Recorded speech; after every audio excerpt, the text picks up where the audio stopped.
नमस्ते मेरे प्यारे साथियों। तो साथियों, आप सभी का आपके अपने YouTube channel exam study channel में स्वागत है। देखो दोस्तों, हम पटवारी भर्ती जो 2025 की आने वाली है, इसकी तैयारी बेहतरीन तरीके से करवाने जा रहे हैं साथियों। ओके साथियों, तो इसका जो सिलेबस है वो बहुत ही खतरनाक सिलेबस आया है इसका। ओके, राजस्थान के सभी जितने भी कुछ भूगोल हो गया, इतिहास हो गया, जीके हो गया, सामान्य ज्ञान हो गया, करंट अफेयर्स हो गया, जो भी कुछ चीज़ें हैं सभी के बारे में पढ़ेंगे साथियों। तो सबसे पहले हमारा टॉपिक रहने वाला है सबसे वन टॉपिक पर राजस्थान का इतिहास। राजस्थान का इतिहास में हमारा टॉपिक फर्स्ट नंबर का है साथियों, मेवाड़ का इतिहास। ओके साथियों, मेवाड़ का इतिहास है। मेवाड़ का जो भी कुछ इतिहास रहेगा साथियों, सभी के बारे में चर्चा कर लेंगे साथियों। राजस्थान का इतिहास, कहीं राजस्थान का इतिहास, जो भी इतिहास है सभी देखेंगे बारी बारीकी से, बिल्कुल छोटी छोटी चीज़ों को देखेंगे साथियों। शुरू करते हैं। शुरू करने से पहले छोटी सी रिक्वेस्ट है साथियों, एग्जाम स्टडी चैनल को सब्सक्राइब कर लीजिएगा। और आप जो भी वीडियो देख रहे हैं मेरे भाई और बहन, सभी से निवेदन है कि मेरे दोस्तों को बता दीजिए कि एग्जाम स्टडी चैनल, ओके, क्या नाम है, एग्जाम स्टडी चैनल पर जो पटवार की भर्ती परीक्षा है उससे जो छोटे से नोट्स हैं, छोटे से प्रश्न हैं, इन सभी के बारे में हम चर्चा करेंगे साथियों। और उनके पास बता दीजिएगा कि इस चैनल पर आप देखिए साथियों। शुरू करते हैं। ये देखिए साथियों, राजस्थान का इतिहास। यदि किसी प्रकार के आपको डाउट हो कि सर ये समझ में नहीं आया तो मुझे कमेंट बॉक्स में जरूर बता दीजिए साथियों। तो सबसे पहले राजस्थान के इतिहास में यहाँ पर पहला पॉइंट है मेवाड़ का इतिहास। क्या है साथियों, मेवाड़ का इतिहास यहाँ पर दिया गया है। दूसरा है रणथंभौर का इतिहास, झालोर का इतिहास, बीकानेर का इतिहास, अजमेर का इतिहास, मारवाड़ का इतिहास, और आमेर यानी कि जयपुर का इतिहास, और वंश व कुल देवी ये संबंधित है इसमें। नौवां पॉइंट है चौहानों के प्रमुख संस्थापक। कितने पॉइंट साथियों, 9 टॉपिक यहाँ पर दिए गए हैं। और ये राजस्थान के जो भी कुछ इतिहास है उन सभी के बारे में चर्चा कर लेंगे साथियों। आज हम किसके बारे में पढ़ेंगे साथियों, आज हम पढ़ेंगे मेवाड़ का इतिहास। ओके, मेवाड़ का इतिहास पढ़ेंगे बारी बारीकी से, क्लियर हुआ। यहाँ पर दिख रहा होगा आपको राजस्थान पटवार परीक्षा राजस्थान का इतिहास। चलो कोई दिक्कत वाली बात नहीं, छोड़ो इस बात को, आगे हम बढ़ते हैं। यहाँ पर दिया गया है मेवाड़ का इतिहास, बिल्कुल लिखित के अंदर आपको मिलेगा साथियों। राजस्थान का गौरव है, यानी कि जो मेवाड़ का इतिहास है उसको राजस्थान का गौरव भी कहते हैं। ओके, चलो शुरू करते हैं। ओके, यहाँ पर है सबसे पहले सिवी। ओके, क्या है साथियों, सिवी है, जनपद है, राजधानियाँ है, मध्यमिका है, यानी कि वर्तमान चित्तौड़। ओके, यानी कि जो मध्यमिका है ये वर्तमान चित्तौड़ यहाँ पर दिया गया है। अब उपनाम है, सिवी के उपनाम है, यहाँ पर प्रगभाट है, मेध्यात है, मेवाड़, वर्तमान, उदयपुर भी हैं। ओके ओके, समझ में आना चाहिए, बस आपको मुझे बता देना साथियों कि यहाँ पर मुझे समझ में आ चुका है नहीं आ चुका है। मेद, ओके, मेद अर्थात मेव या आमेर। क्या है, मेद को क्या कहते हैं, अर्थात मेव या मेर जाति का अधिकार रहने से। नाम है मेद्यात मेवाड़, पढ़ा इसको छोड़ो क्योंकि ज़्यादा इंपॉर्टेंट है ना, यहाँ से मेवाड़ है। ओके, मेवाड़ के शासक स्वयं का रघुवंशी मानते थे, क्योंकि जो मेवाड़ के शासक होते हैं ये खुद को क्या मानते थे, रघुवंशी मानते थे। राज चिन्ह को दृढ़ रखे, धर्म को तिहिरा के करतार। ओके, इसको छोड़ो, ये ज़्यादा इंपॉर्टेंट। अब देखो मेवाड़ का इतिहास यहाँ से शुरू होता है। चलो देखो साथियों, ओके, मेवाड़ का इतिहास यहाँ से शुरू होता है। यहाँ पर दिया गया है कि मेवाड़ पर प्रारंभ में मौर्य ने शासक किया। आपसे पूछ लिया जाए कि मेवाड़ पर सर्वप्रथम किसने शासक किया, तो मौर्य ने उन पर शासक किया था साथियों। अगला पॉइंट है कि चित्तौंग। क्या है साथियों, चित्रांग मौर्य ने चित्तौड़गढ़ दुर्ग का निर्माण करवाया। किसने करवाया, चित्रांग ने। किसने करवाया साथियों, चित्रांग था, उसने मौर्य जो चित्तौड़गढ़ का जो वो किला था साथियों उसका निर्माण करवाया था। क्लियर हुआ। चित्रकूट की पहाड़ियाँ, मेसा का पठार। ओके, चित्रकूट की पठारियाँ की वंशज हैं ये। ओके, चित्रकूट की पहाड़ी के बारे में आपसे पूछ लिया जाए कि बताओ क्या है, तो ये बिल्कुल मेसा का पठार है, पर गंभीरी व बेचर नदी पर है। किस पर है ये, एक बेचर नदी बनी हुई है साथियों, उस पर जो मेसा का पठार है उस पर है। इसको कब बनवाया था, 8वीं शताब्दी में इसका निर्माण करवाया था। किसने करवाया था, मौर्य राजा मान मौर्य ने। किसने करवाया था, मौर्य राजा मान मौर्य ने इसका निर्माण करवाया था। 734 ईसा पूर्व में शासन पर रहा था। कितने शासन तक, कितने ईस्वी तक रहा था साथियों, 734 ईस्वी तक उसने, जो मौर्य राजा था उसने जो चित्तौड़गढ़ की पहाड़ियाँ तो उस पर उसने अपना जो शासन किया था साथियों। क्लियर हुआ। बात से एग्जाम में पूछ लिया जाए कि चित्तौड़गढ़ की पहाड़ियाँ कौन सी नदी पर है, बेचर नदी पर है। चित्तौड़गढ़ को क्या कहते हैं, मेसा का पठार भी कहते हैं। कब बनवाया था, बिल्कुल 8वीं शताब्दी में इसका निर्माण करवाया था। किसने बनवाया था, मौर्य राजा ने इसका निर्माण करवाया था। ओके, इधर कुछ चीज़ें दी गई हैं कि 556, क्या है, 566 में मेवाड़ में गुहिल वंश की स्थापना गुहिल आदित्य ने की। गुहिल वंश की स्थापना कब की गई, 566 में की गई। और किसने की, गुहिला द्वितीय ने की थी। किसने की थी, गुहिला द्वितीय ने की। ओके, यहाँ पर है माता पुष्पावली। क्या नाम है, पुष्पावली। पिता ही यहाँ पर शिला देवते। क्या नाम है, यहाँ पर आपको सही नहीं दिख रहा होगा, शिला देवते। ओके, ये इसके पिताजी का नाम है, किसके पिताजी, घुलद्वितीय के। अब यहाँ पर वंशज के बारे में बात करें हम तो देखो सकते, कालभोज की बात करें, उपाधि दी थी बप्पा रावल की। ओके, कालभोज बप्पा रावल की उपाधि दी थी। गुहिल वंश के वास्तविक संस्थापक थे। आपसे पूछ लिया जाए कि गुहिल वंश के वास्तविक संस्थापक कौन थे, तो बप्पा रावल आपको नाम लिखना है। यहाँ पर दिया गया हारित आदि के शिष्य थे। किसके थे, हारित आदि के शिष्य थे। दाक्षी थे यहाँ पर, उनकी गाय चराते थे। बिल्कुल उनकी गाय, किसकी गाय चराते थे, बिल्कुल भाई हरित की चराते थे। क्लियर हो, आपको बस यहाँ पर हरित याद रखना है, हरित शिष्य। ओके, हरित के। अब यहाँ पर कुछ नोट में दिया गया है कि नोट यानी कि चित्तौड़गढ़ के बारे में कुछ इंपॉर्टेंट चीज़ें दी गई कि मालवा का प्रवेश द्वार, चित्रकूट दुर्ग, खिजराबाद सबसे बड़ा लिंकिंग पोर्ट, किलो का सिरमौर, राजस्थान का गौरव, राजस्थान का दक्षिण प्रवेश द्वार, चित्तौड़ दुर्ग। देखो चित्तौड़ दुर्ग को किस किस नाम से जाना जाता है, मालवा का प्रवेश, चित्रकूट दुर्ग, खिजराबाद सबसे बड़ा किंग फोर्ट, किलो का सिरमौर, राजस्थान का गौरव, राजस्थान का दक्षिण प्रवेश द्वार। आपसे पूछ लिया जाए कि चित्तौड़गढ़ के अन्य नाम बताओ, 4 ऑप्शन दे देगा आपसे, सॉरी 4 ऑप्शन दे देगा, 3 में आपको इसमें से नाम दे देगा, इसमें दे देगा उपयुक्त सभी। तो आप सोचोगे कौन सा होगा, तो बिल्कुल आपको टिक लगा देना उपयुक्त सभी के। क्लियर हुआ। अब यहाँ पर तीसरा पॉइंट में दिए गए हैं बप्पा रावल। क्या दिए गए, बप्पा रावल का जो कुछ इतिहास है वो भी पढ़ देते हैं साथियों हम। बप्पा रावल का यहाँ पर दिया गया है कि 734 से 753 ईस्वी तक उसने राज किया होगा। तो देखो मेवाड़ राज्य का वास्तविक संस्थापक था बप्पा रावल। यानी कि आपसे पूछ लिया जाए कि जो मेवाड़ राज्य था उसका वास्तविक संस्थापक कौन था साथियों, तो आपको टाइप करना ही बप्पा रावल। ओके, आगे है कि इनका मूल नाम कालभोज था, बप्पा इनकी उपाधि गुरु ने दी थी। ओके, इनका मूल नाम क्या था, कालभोज था। ओके, बप्पा इनकी उपाधि गुरु ने दी थी। इनकी उपाधि किसने दी थी, गुरुजी इनके गुरु थे साथी, उन्होंने इनको बप्पा रावल की उपाधि दी थी। आगे है कि गुरु हारित की गाय चराते थे। किसकी चराते थे साथियों, बिल्कुल गुरु हारित की गाय चराया करते थे। 734 ईस्वी में मौर्य राजा मानगौरी में चित्तौड़ दुर्ग जीता। कब जीता था, जो 734 ईस्वी में मौर्य राजा मानगौरी थे उसके काल में इन्होंने मानगौरी से चित्तौड़ दुर्ग जीत लिया था। ओके, यानी कि जो मानगौरी का मौर्य राजा था उनसे ही जीत लिया था। आगे है कि एकलिंग जी के मंदिर का निर्माण करवाया। एकलिंग जी का निर्माण किसे, चित्तौड़ का जो दुर्ग था साथियों उसका निर्माण किसने करवाया था, बिल्कुल बप्पा रावल ने करवाया था, याद रखना है साथियों। आगे है कि बप्पा रावल में नागदा को राजधानी बनाया। किसको बनाया, बिल्कुल नागदा थी उसको अपनी राजधानी बनाया था साथियों। बप्पा की समाधि एकलिंग जी से किलोमीटर दूर यानी कि 1 किलोमीटर दूर नागदा में है।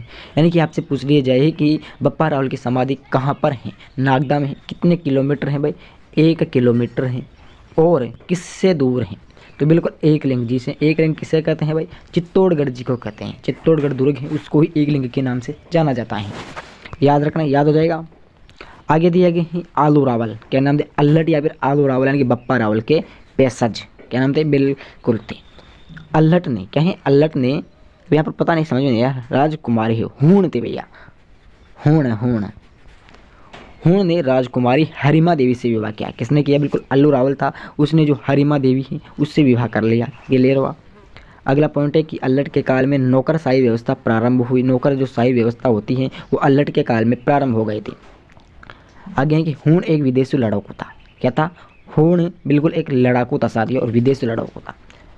राजस्थान का पहला अंतर्राष्ट्रीय विवाह किया। राजस्थान का राज्य का पहला अंतर्राष्ट्रीय विवाह किया, यानी कि देशों के मध्य होता वाला अंतर्राष्ट्रीय कहलाता है। सबसे बड़ा आहड़ को राजधानी बनाया। बिल्कुल भाई, किसको बनाया था साथियों, याद रखना है कि अल्लू रावल ने किसको अपना जो राजधानी थी वो बनाया था, आहड़ को अपनी राजधानी बनाया था। आगे की वराह मंदिर का निर्माण करवाया। कौन से मंदिर का निर्माण कराया भाई, वराह जो मंदिर होता है उसका निर्माण किसने करवाया भाई, तो बिल्कुल अल्लू रावल ने उसका निर्माण करवाया था। आगे आता है फिर जैन सिंह। कहता है भाई, जैन सिंह आता है, चित्तौड़ को राजधानी बनाया। जैन सिंह ने किसको अपनी राजधानी बनवाया, तो बिल्कुल चित्तौड़ को अपनी राजधानी बनवाया था। जैन के समय दिल्ली सुल्तान इल्तुतमिश ने मेवाड़ की राजधानी नागदा पर आक्रमण करके सती पहुंचाई। जैन के जो समय था उसके सुल्तान सिंह था साथियों, उसने मेवाड़ की राजधानी नागदा पर अपना आक्रमण कर दिया और उसको सती पहुंचाई, यानी कि उसको नष्ट करने की कोशिश की। बूतला का युद्ध जैन सिंह व सुल्तान इल्तुतमिश के बीच में हुआ था। अब से पूछ लिया जाए विद्यार्थियों कि बूतला का युद्ध किन किन के मध्य हुआ था, तो जैन सिंह व सुल्तान इल्तुतमिश के बीच में हुआ था। कब हुआ था, यानी कि कौन सी ईस्वी के अंदर हुआ था, तो बिल्कुल 1222 ईस्वी के 1229 ईस्वी के मध्य में उनका जो युद्ध हुआ था साथियों वो चला था। 23, 24, 25, 26, 27, 28, 29, बिल्कुल 7 साल, 7 वर्ष। कहने का मतलब समझ रहे हो ना कितने चला था, 7 शताब्दी तक चला था। शताब्दी थोड़ी होता है यार, ये जो भी होता है लेकिन चलाता है ये। ओके, आगे यहाँ पे समर सिंह। समर सिंह क्या था देखो साथियों, समर सिंह ने स्तन सिंह व कुंभकर्ण का जन्मा।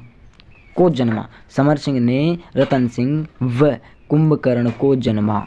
ओके, को जन्मा। कुंभकर्ण ने नेपाल में गुहिल वंश की स्थापना की। भाई जो कुंभकर्ण था साथियों उसने नेपाल में गुहिल वंश की स्थापना की थी। क्लियर हुआ। आगे आता है फिर नेपाल, यानी कि जो नेपाल काठमांडू है में पशुपतिनाथ मंदिर का निर्माण करवाया। किसका, जो पशुपतिनाथ मंदिर होता है उसका निर्माण करवाया। बाप से पूछ ले किसने करवाया, भाई समर सिंह ने करवाया था। याद रखना, याद हो जाएगा ना। आगे आता है फिर अलाउद्दीन खिलजी। ओके, यहाँ पर रतन सिंह के बारे में पढ़ेंगे साथियों। रतन सिंह कौन था इसके बारे में थोड़ी सी जानकारी प्राप्त कर लेते हैं। देखो, रतन सिंह ने रानी पद्मावती यानी कि श्रीलंका सिंहपेल से विवाह किया। रानी पद्मावती का अन्य नाम है श्रीलंका है, सिंहल देश है।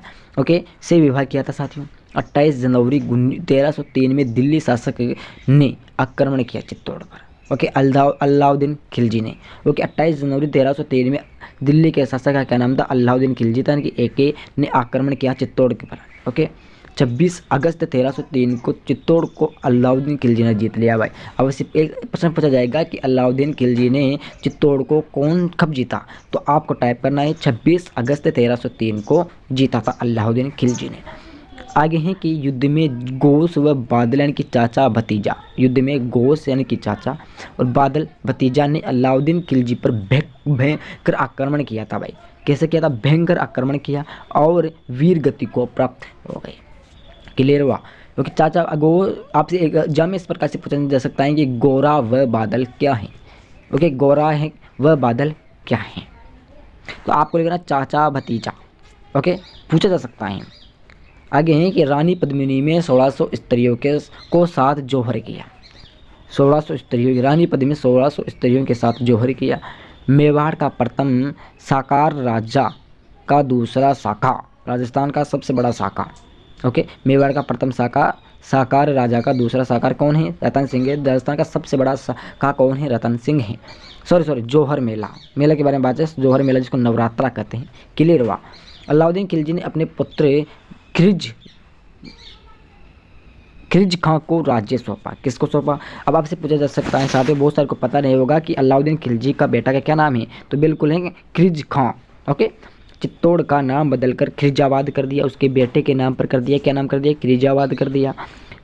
खिरजाबाद, चित्तौड़ को खिरजाबाद भी कहते हैं। क्यों कहते हैं भाई जी, कि अलाउद्दीन ने जीत लिया था 1303 में जीत लिया था और बदलकर खिरजाबाद कर दिया। चित्तौड़ का सजीव वर्णन अमीर खुसरो ने किया। भाई सजीव वर्णन किया था अमीर खुसरो के ग्रंथ इस प्रकार से दिए गए हैं। पहला है खजू आसन, क्या नाम है भाई, खजू आसन उल। ओके, दूसरा पॉइंट है तारिक ए अलाई, क्या नाम है, तारिक ए अलाई है। यहाँ पर है कि मलिक मोहम्मद जायसी पद्मावत ग्रंथ की रचना की। यहाँ पर कौन से ग्रंथ हैं, मोहम्मद यानी कि मलिक मोहम्मद जायसी है।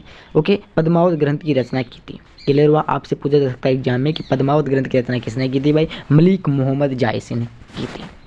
क्लियर हुआ। देखो साथियों, छोटी छोटी चीज़ें होती है जो आपकी बिल्कुल याद रखने की चीज़ें हैं। ओके, आगे यहाँ पर दिया गया है कि अलाउद्दीन खिलजी द्वारा चित्तौड़ पर आक्रमण करने के कारण क्या हुआ, क्या नहीं हुआ, तो क्या नहीं हुआ। देखो, अलाउद्दीन खिलजी का अत्यधिक महत्वाकांक्षी और साम्राज्यवादी था साथियों, बिल्कुल था।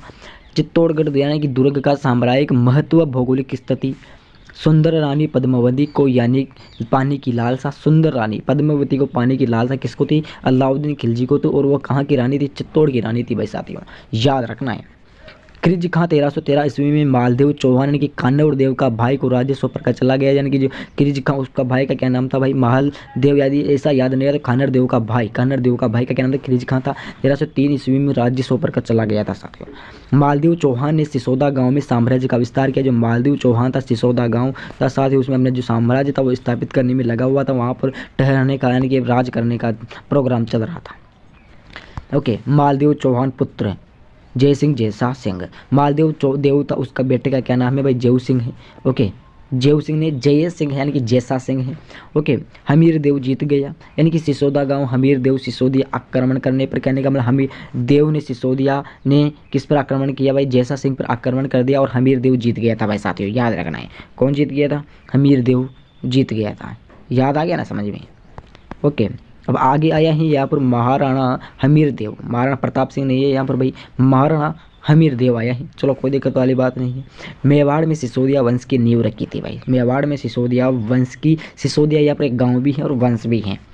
आगे हैं कि हमीर देव को कीर्ति स्तंभ में विषम हमारी घाटी पंचानन कहा जाता है। हमीर देव को क्या कहा जाता है भाई, कीर्ति स्तंभ में विषम घाटी पंचानन कहा जाता है। आपसे पूछा जा सकता है प्रश्न एग्जाम के अंदर कि विषम घाटी पंचानन किसे कहा जा सकता है, तो कीर्ति स्तंभ, तो हमीर देव को कहा जाता है। कीर्ति स्तंभ में विषम घाटी पंचानन किसे कहा जा सकता है, हमीर को कहा जाता है।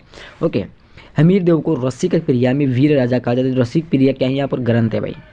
ओके, ग्रंथ है। ओके, याद रखना है।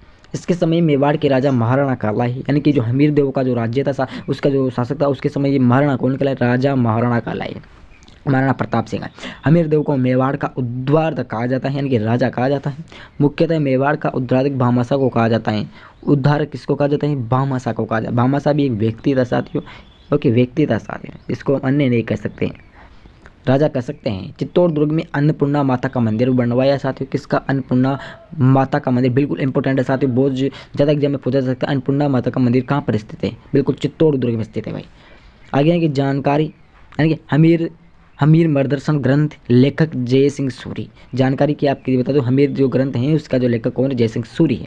ओके, सिंगरौली चित्तौड़गढ़ युद्ध हमीर देव व मोहम्मद गोई की जो तुगलक था उसके बीच में हुआ था, याद रखना है।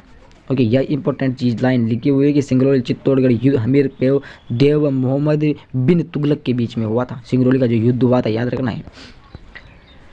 ओके सर, यदि किसी प्रकार की आपको समस्या आ रही हो तो मुझे कमेंट बॉक्स में जरूर बताना साथियों, ताकि मैं उसको सरल कर सकूं और आपके लिए बिल्कुल अलग कर सकूं। अगला राजा हमारे पास आ चुका है लाखन सिंह। लाखा सिंह आ चुका है, यानी कि लक्ष्य सिंह, यानी कि 1382-1421। ओके, लाखा सिंह के काल में एक बंजारे ने पिछोला झील बनवाई थी भाई। कहाँ पर बनवाई थी, उदयपुर में बनवाई थी। उसके काल में, किसके काल में, लाखा सिंह का जो बंजारा जो व्यक्ति था साथ ही उसने उदयपुर में एक झील बनवाई। ओके, लाखा सिंह के काल में जावर में चांदी की खान निकाली। जावर देखो, रीसा दस्ता गेलेना, सीसा दस्ता गेलेना। ओके, यहाँ पर दिखाया गया है कि सीसा दस्ता से क्या बनता है, बिल्कुल गेलेना बनता है। एशिया की सबसे बड़ी खान है। आपसे पूछ लिया जाए एग्जाम में, पूछा भी जा सकता है कि एशिया की सबसे बड़ी खान क्या है, तो आपको टाइप करनी है। क्या टाइप करनी है, खान का क्या नाम है, गेलेना है भाई। गेलेना है क्या, बिल्कुल टाइप करना है आपको। क्लियर हुआ, गलत हो गया यहाँ पर, तो जावर है भाई। जावर में चांदी की खान कहाँ पर है, एशिया की सबसे बड़ी खान जावर में चांदी की खान है, याद रखना है। बड़ी खान चांदी की कहाँ पर स्थित है भाई, ये बिल्कुल एशिया महाद्वीप में स्थित है। एशिया में कहाँ पर, उदयपुर में स्थित है, याद रखना है। ओके, आया समझ में। यहाँ पर दिए गए हैं कि, यानी कि लक्ष्य सिंह के बारे में दिया गया है कि बेटा राणा चोंडा। ओके, इसका बेटा है, क्या नाम था, राणा चोंडा था। मेवाड़ का भीष्म पितामह मेवाड़ का राम था। क्या था, मेवाड़ का राम को किसे कहा जाता है भाई, राणा चोंडा को कहा जाता है। इंपॉर्टेंट क्वेश्चन है साथियों। देखो जो ये इतिहास है ये बहुत इंपॉर्टेंट है, क्यों, क्योंकि इनके बेटे का नाम पूछा जा सकता है, इनका जो अलग अलग प्रकार की चीज़ें पूछी जा सकता है। क्लियर हुआ, याद रखना। यहाँ पर कुछ और चीज़ें दी गई कि मारवाड़ का राजकुमार तो रामलाल रामल, यहाँ पर कुछ अलग चीज़, रणबल है क्या, रणबल राठौड़ है भाई। ओके, मारवाड़ का राजकुमार किसे कहा जाता है, रणबल राठौड़ को कहा जाता है। इसकी बहन क्या है, हंसाबाई थी। विवाह शर्त सिंहासन पर हंसाबाई पुत्र ही बैठेगा। विवाह की शर्त क्या थी भाई कि सिंहासन पर हंसाबाई पुत्री बैठेगी, मोकल, हंसाबाई मोकल बेटा। ओके, क्लियर हुआ। हंसाबाई का बेटा क्या नाम था? मोकल था, याद रखना है। छोटी छोटी चीज़ें इनको याद में रखना है आपको। आगे हंसाबाई के बारे में कुछ चीज़ें भी पढ़ेंगे हम। देखो, शासक बेटा मोकल बना। ओके, इनके हंसाबाई का जो बेटा था उसका क्या बना? मोकल बना, इनके शासक बन गया था। साथियों, संरक्षण की सुरक्षा करने वाला रणबल राठौड़ बन गया था। ऊंचे ऊंचे पदों पर राठौड़ की नियुक्ति की गई। क्लियर हुआ? यानी कि रणबल राठौड़ था, उसकी ऊंचे पद पर की गई थी साथियों। और यहाँ पर कुछ, यहाँ पर क्या है ये? राणा चोंडा इसका पति था, यानी कि संघ की दृष्टि से देखती थी। संघ की दृष्टि से देखने का मतलब गुस्से की दृष्टि से देखना। ओके, चुंडा चित्तौड़ छोड़कर चला गया मांडू, यानी कि गुजरात। यानी कि कौन? यानी कि जो राणा चुंडा हंसाबाई का जो पति था साथियों, वो क्या चल, यानी कि जो मांडू था चलाकर छोड़ गया। कहाँ पर चला गया? छोड़कर चला गया गुजरात के अंदर। गुजरात में स्थान है एक मांडू नाम का, वहाँ पर वो चला गया था सर। ओके, चाचा व मेरा में क्या है साथियों? चाचा व मेरा ने यानी कि रणबल राठौड़ के कहने पर कर दी। क्या कर दी? शादी कर दी। मुकुल की हत्या 1433 में, मुकुल की हत्या कर दी भाई। कब कर दी भाई? 1433 में। पुत्र था इसके। ओके, अब पढ़ेंगे महाराणा कुंभा। पुत्र था ये भाई। मुकुल की हत्या, यानी कि मुकुल का जो पुत्र था उसका नाम महाराणा कुंभा था। ओके, महाराणा कुंभा के बारे में पढ़ेंगे। तो महाराणा कुंभा की माता का क्या नाम था? बस सौभाग्य देवी। पिता था महाराणा मुकुल। आगे समझ में? पुत्र के पिता कौन था? महाराणा मुकुल था, और इसकी जो माता थी सौभाग्य देवी थी। इनको उपाधि किस प्रकार से मिली थी? उपाधि के बारे में बात करें तो अभिनव भट्टाचार्य मिली थी, राणे राय मिली थी, राजगुरु, हाल गुरु, दान गुरु, छाप गुरु, और सेल गुरु, हिंद सुल्तान। ओके, समस्या किस प्रकार की है? तो समस्या आई थी कि पिता के हत्यारों का बदला लेना। ओके, रणबल राठौड़ के बढ़ते प्रभाव को खत्म करना। इसके सामने समस्या आपसे पूछा जा सकता है कि महाराणा कुंभा की जो कौन कौन सी समस्या आई थी? ये 2 समस्या ये दे देगा, एक के साथ और 4-3 टॉपिक अलग दे देगा। इस प्रकार से पूछा जा सकता है। ओके, आगे बढ़ेगी। महाराणा कुंभा की बात करें हम कि महाराणा कुंभा, तो देखो, चाचा व मेरा मालवा के शासक के शरण में आ गए। क्लियर? और महमूद खिलजी को पराजित किया। महाराणा कुंभा ने महमूद खिलजी को पराजित किया। 6 माह वेदी रखा, बाढ़ छोड़ दिया। ओके, वेदी रखा बाद में छोड़ दिया। पराजित करके 6 माह वहाँ रखा और बाद में इसको छोड़ दिया। और सारंग का युद्ध हुआ था 1436। चारवा मालवा कुंभा विजय हुआ, मालवा विजय। क्लियर? कहने का मतलब है कि सारंग का युद्ध हुआ था, किस किस के बीच में हुआ था? कुंभा विजय हो गया था और मालवा विजय। कहने का मतलब कुंभा मालवा का जो शासक था वो बन गया था साथ। ओके जी, इस यहाँ पर समझाया गया है। यहाँ पर है कि मालवा मोहम्मद खिलजी, गुजरात कुतुब शाह, चंपानेर की संधि हुई थी। चंपानेर की संधि किनके बीच में हुई थी भाई? मोहम्मद खिलजी, कुतुब मीनार शाह, जिनके बीच में। तो कहाँ का शासक था? महमूद खिलजी मालवा का था, कुतुब मीनार शाह गुजरात का शासक। महाराणा कुंभा के विरुद्ध था ये। ओके, विरुद्ध संधि के महाराणा ने विफल कर दिया। संधि को महाराणा प्रताप ने क्या कर दिया भाई? विफल कर दिया, यानी कि हरा दिया। ओके, ये कहना चाहता है यहाँ पर। क्लियर हुआ? तो वो खत्म हो चुका है। यहाँ पर आ चुका है विजय स्तंभ, जय स्तंभ, कीर्ति स्तंभ, विष्णु धन, विक्ट्री टावर। इनके बारे में पढ़ेंगे। अब सबसे पहले पढ़ेंगे जय स्तंभ। तो देखो, जय स्तंभ के बारे में पढ़ते हैं। सबसे पहले तो मालवा विजय स्तंभ पर चित्तौड़ में बनाया गया। मालवा विजय पर चित्तौड़ में बनाया गया था। आगे है कि भारतीय मूर्तिकला का विश्वकोश, मूर्तियों का अजायबघर शब्दकोश किसको कहा जाता है? जय स्तंभ को कहा जाता है। माध्यमिक शिक्षा बोर्ड का प्रतीक भी जय स्तंभ को कहा जाता है भाई। राजस्थान पुलिस का प्रतीक चिन्ह जय स्तंभ को कहा जाता है। दूसरा है कि यह 9 मंजिलों हैं, ऊंचाई 120 है। आपसे पूछ लिया जाए एग्जाम में कि जय स्तंभ की ऊंचाई कितनी है? 120 फीट है भाई। कितनी है? 120 फीट है। कितना मंजिला है भाई? 9 मंजिला है। वस्तुकार चित्रा नायब कुंजा। ओके, कर्नल टोड, यह कुतुब मीनार से बेहतर है। कर्नल टोड किससे बेहतर है भाई? कि कुतुब मीनार से भी बेहतर हैं। ओके, नोट में आया है यहाँ पर कि यह राज्य की प्रथम समारात हैं। कैसी? यह राज्य की प्रथम इमारत है, समारात नहीं, इमारत है, जिस पर 15 अगस्त 1949 में 1 रुपया का डाक टिकट जारी किया था। कितने रुपए का? 1 रुपये का डाक टिकट जारी होता ही 15 अगस्त 1949 में किया था। ओके, आगे है कि कीर्ति स्तंभ का प्रशस्ति निर्माण जिज्जा जैन व्यापारी ने किया था।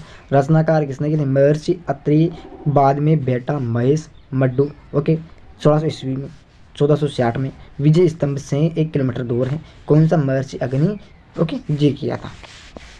और आगे भी कुछ अलग चीज़ें भी दी गई है भाई। जहर दे दिया, कहने का मतलब है कि रणबल राठौड़ ने किसको जहर दे दिया? भारती मल्ली को जहर दे दिया। ओके, इस प्रकार से रणमल का प्यार था भारती मल्ली। रणमल का प्यार कौन था? भारत मल्ली था। ओके, और इनकी दासी कौन थी भाई? ये दासियाँ ही, रणमल राठौड़ दासी भार मल्ली। ओके, और यहाँ पर रणमल को मारने को कहा, यानी कि जो भार मल्ली थी, यानी कि कुंभा ने कहा था, कुंभा ने भारमती को कहा था मारने के लिए, और भार मल्ली का प्यार। तो साथियों, हमने बारमती का प्यार जो कुंभा का, ये तो हमने देख लिया था, क्लियर हुआ। अब हम देखेंगे जो मंडोर भाग गया, राव जोधा था साथियों, जो मंडोर भाग गया था उसके बारे में देखेंगे। देखो, जोधपुर बसाया 1459 में। ओके, यानी कि जो मंडोर भाग गया था राव जोधा था, उसने 1459 ईस्वी के अंदर जोधपुर बसा लिया था। ओके, मोहरानगढ़ दुर्ग बनाया था 1459 ईस्वी के अंदर, क्लियर हुआ। और नींव रखी रिहिदी बाई। ओके, उसकी जो नींव थी वो क्या रखी थी भाई? रिहिदी बाई। करणी माता, डोकरी, जोग माता, बड्डी वाली माता, जो करणी माता के नाम से भी फेमस है रिहिदी बाई, उसकी नींव ये रखी थी, यानी कि उसके नाम रखा था करणी माता के नाम से, क्लियर हुआ। याद रखना है ये किशन को, कहाँ पर है करणी माता भाई? जोधपुर के अंदर है। ओके, याद रखना है। आगे आता है फिर आवल। ओके, आवल संधि। ओके, क्या आता है भाई? आवल संधि है जो 1458 के अंदर हुई थी, राव जोधा महाराणा प्रताप कुंभा के बीच में हुई थी। क्वेश्चन पूछा जा सकता है कि बावल संधि किन के बीच के मध्य हुई थी? तो रावल जोधा व महाराणा प्रताप कुंभा के बीच में हुई थी। रावल जोधा व महाराणा कुंभा के बीच में हुई थी। कुंभा अलग है, प्रताप अलग है। आगे है कि हंसाबाई ने करवाई। किसने करवाई थी? हंसाबाई ने करवाई थी भाई। स्त्री है यहाँ पर भी, और हंसाबाई यानी कि स्त्री। मैं ये कहना नहीं चाहता हूँ कि स्त्री हमेशा करवाती है, लेकिन फिर भी मानना है मेरा कि मारवाड़ व मेवाड़ सीमाओं का निर्धारण किया। बावल संधि ने हुई थी, उसने मारवाड़ व मेवाड़ सीमाओं तो उसको निर्धारण कर लिया कि यहाँ तक तो मेवाड़ है और यहाँ पर मारवाड़ है। ओके, ग्रंथ की हम बात करें तो देखो, वीर विनोद, और लेखक कौन है? श्यामलाल दास। ग्रंथ है वीर विनोद है, इसके लेखक श्यामलाल दास जी है। मेवाड़ में 84 दुर्ग हैं। आपसे क्वेश्चन पूछा जा सकता है विद्यार्थियों कि राजस्थान जो मेवाड़ है उसमें कितने क्या हैं? दुर्ग हैं। बिल्कुल 84 ग्रंथ है भाई, और दुर्ग है, ग्रंथ में 84 दुर्ग है। 32 का निर्माण कुंभा ने करवाया था। किसने करवाया था विद्यार्थियों? बिल्कुल महाराणा कुंभा था, उसने उसका निर्माण करवाया था 32 ने का, और स्थापत्य कला का सर्वज्ञ युग बोला जाता है। ओके, जो 32 का निर्माण करवाया था महाराणा कुंभा ने, उसको क्या बोला जाता है? स्थापत्य का सर्वज्ञ दुर्ग बोला जाता है, याद रखना है। आगे आता है भाई कुंभलगढ़। कुंभलगढ़ रानी कुंभल की याद में बनवाया था। किसने बनवाया था? महाराणा कुंभा ने बनवाया था। कुंभलगढ़ बनवाया था रानी कुंभल की याद में। ओके, दीवार इसकी 36 किलोमीटर है। ओके, मोटी है। ओके, और यहाँ पर क्या है? काफ़ी बुलंदी पर स्थित है। और खतारगढ़ कुंभा का निवास स्थान था। आपसे पूछा जा सकता है कि महाराणा कुंभा था, उसका निवास स्थल क्या था? तो बिल्कुल खतारगढ़ था। और मेवाड़ की आँख, ये क्या थी भाई? मेवाड़ की आँख थी। और इसके जो बीचों बीच में यहाँ से लेकर यहाँ तक था वो था। अबुल फजल ने कहा था, दुर्ग देखने पर सिर की पगड़ी गिर जाए। कहने का इतना ऊंचा है, कितना किलोमीटर है भाई? कितना ऊंचा है? इतना ऊंचा है। अबुल फजल ने कहा था, यहाँ तक है कि दुर्ग देखने पर यदि कोई व्यक्ति है और इसको सिर पर पगड़ी है और इतनी ऊंचाई पर देखे तो उसकी पगड़ी नीचे गिर सकती है, इतनी ऊंचाई पर बना हुआ है। अन्य दुर्ग की हम बात करेंगे तो पहला दुर्ग है बसंती दुर्ग, जो सिरोही में स्थित है। अन्य दुर्ग में बसंती दुर्ग आता है जो सिरोही में स्थित है। और अचलगढ़ दुर्ग की बात करें हम तो आबू सिरोही में स्थित। बहुत इंपॉर्टेंट क्वेश्चन है साथियों, आपसे पूछा जा सकता है किसी भी दुर्ग के बारे में कि बसंती दुर्ग कहाँ पर स्थित है। बिल्कुल सुरग में। अचलगढ़ दुर्ग कहाँ पर है? तो आबू सिरोही में स्थित है, और माउंट आबू सिरोही में स्थित है। कुशाल माता का मंदिर कहाँ पर है? बदनौर भीलवाड़ा में स्थित। भीलवाड़ा में क्षेत्र है बदनौर।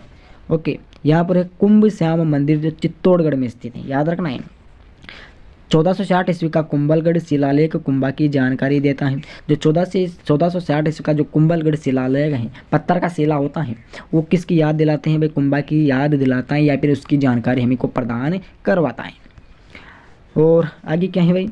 को महेश भट्ट ने पूरा किया। कुंभलगढ़ को पूरा किसने किया भाई? महेश भट्ट ने पूरा किया। कुंभलगढ़ को महेश भट्ट ने पूरा करवाया था, याद रखना है। और आगे आता है फिर कि कुंभा के संगीत गुरु कौन थे? सारंग व्यास। आपसे एग्जाम में पूछा जा सकता है कि कुंभा के संगीत गुरु का क्या नाम था भाई? सारंग व्यास था, याद रखना है। आगे है कि स्वयं के रचित ग्रंथ है संगीत राज, यानी कि जो कुंभल जो राजा था महाराणा कुंभा, उसके खुद के ग्रंथ के क्या नाम है? संगीत राज हो गया, संगीत मीमांसा हो गया, सूद प्रबंध हो गया, और रसिक प्रिया हो गया, याद रखना है। और की पुत्री किसके? कुंभलगढ़ था। महाराणा कुंभा था, उसकी पुत्री का क्या नाम था भाई? रमाबाई वासिनरी, और महान संगीतज्ञ थी। उसका दो नाम था, एक तो रमाबाई थी और वासिस विग्री थी। वागीश्वरी और महान संगीतज्ञ थे। आपसे कंफ्यूज किया जा सकता है कि पुत्री का क्या नाम था। एक तो रमाबाई भी आ सकता है और वसानगिरी भी आ सकता है, दोनों भी आ सकते हैं, कंफ्यूज नहीं होना है, दोनों नाम था। और वो एक संगीत गद्य थे, यानी कि संगीत सिखाने वाली थी, संगीत का अच्छा प्रकार का ज्ञान था साथियों।